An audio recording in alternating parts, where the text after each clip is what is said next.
Welcome to அன்பு Sudha kitchen. இன்றைக்கி நம்ம வீட்டு ஸ்பெஷல் மட்டன் பிரியாணி எப்படி செய்கிறதுன்னு பார்க்கலாம். கடையில் மசாலா பவுட்ரு வாங்காமல் நம்ம வீட்டிலையே மசாலா பவுட்ரை தயாரித்து எப்படி செய்கிறதுன்னு செஞ்சு காட்டி வாங்க. இதுக்கு தேவையான பொருள்: பட்டை 1, கிராம்பு 3, ஏலக்காய் 3, பிரியாணி இலை 3, அன்னாச்சி பூவு 2, சீரகம் 1 டீஸ்பூன், சோம்பு 1/2 டீஸ்பூன், மல்லி 1 டீஸ்பூன். இது எல்லாத்தையும் பொன்னிறமாக வறுத்து எடுத்து அதை ஆற வச்சு ஒரு மிக்சி ஜாருக்கு மாற்றி இதை நைஸாக நம்ம அரைச்சி எடுத்து வச்சுக்கணுங்க. இதுதாங்க இந்த பிரியாணியோட ஸ்பெஷலே. நம்ம வீட்டிலையே தயாரிக்கிறப்ப அதோட சுவையே தனி தாங்க. இப்போ இந்த பிரியாணி செய்கிறதுக்கு நான் குக்கரை எடுத்திருக்கேங்க. குக்கர் நல்லா காஞ்சதுக்கு அப்புறம் 2 டீஸ்பூனு நெய், கூடுதலாக உங்களுக்கு வேணும்னா கூட ஊற்றிக்கலாம் நெய். நான் 2 டீஸ்பூன் எடுத்திருக்கேங்க. 1 கப்பு கடலெண்ணெய் எடுத்து நல்லா காஞ்சதுக்கப்புறம் இது கூட பட்டை, கிராம்பு, ஏலக்காய், அன்னாச்சி பூ இதெல்லாத்தையும் நல்லா பொன்னிறமாக வெடிக்க விடணுங்க. இதுக்கு 4 வெங்காயத்தை நான் ஸ்லைஸாக நறுக்கியிருக்கேங்க.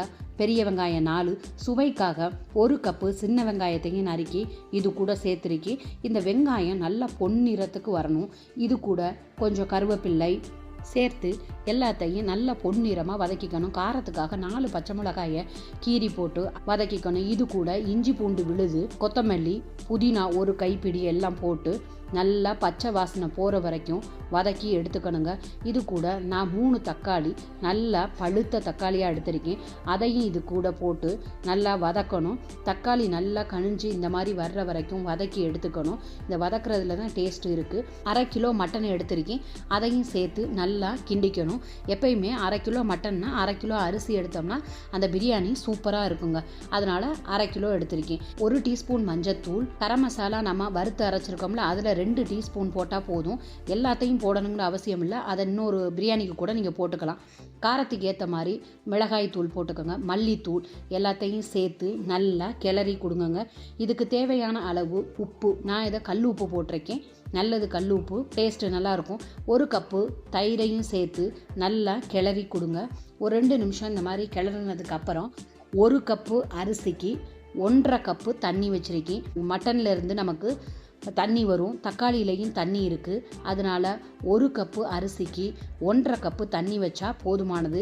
அது வெந்ததுக்கப்புறம் மீதி இருக்க தண்ணியை ஊற்றிக்கும். இப்போ நான் 3 கப்பு போட்டிருக்கேன். நல்லா ஒரு கொதி வந்ததுக்கப்புறம் குக்கர் மூடியை போட்டு 6 விசில் வர விடுங்க. சீக்கிரமாகவே வெந்துடும்.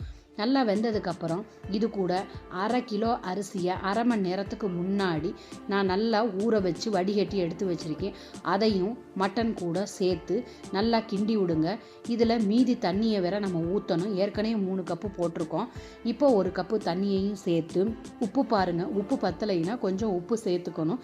எனக்கு உப்பு பத்தலை, அதனால் கொஞ்சம் உப்பு சேர்த்துருக்கேங்க. சேர்ந்ததுக்கப்புறம் அரிசி உடையாமல் மெதுவாக அதை கிண்டி விட்டு 2 கொதி வந்ததுக்கப்புறம் இது குக்கர் மூடி போட்டு 2 விசில் விட்டால் போதுமானதுங்க. நல்லா வெந்துருங்க. ஸ்மூத்தாக இருக்கும். கறி அரிசி எல்லாம் சேர்ந்து மிக்ஸ் ஆகி வெந்திருக்கும். இந்த பாருங்கள், இவ்வளோ சூப்பராக இருக்குது பாருங்கள். இந்த மாதிரி வந்ததுக்கப்புறம் இறக்கிட்டா போதுமானது. ஒரு வாழை இலையை வச்சு தண்ணி தெளித்து அது கூட முட்டை கூட வச்சு சாப்பிட்டோம்னா அல்டிமேட்டாக இருக்குங்க. இதை செஞ்சு பாருங்கள் உங்கள் வீட்டில்.